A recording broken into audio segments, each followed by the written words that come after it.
Pernah tak terlepas info penting dari sekolah sebab guna WhatsApp je? Atau parent keliru? Tak tahu anak dia join program apa?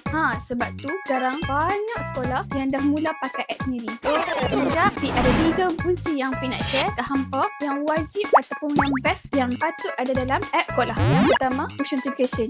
Tak payah dah nak scroll group WhatsApp yang panjang berjela tu. App ni boleh terus hantar notifikasi penting, pengumuman cuti, peperiksaan atau apa-apa aktiviti terus ke phone student ataupun parent.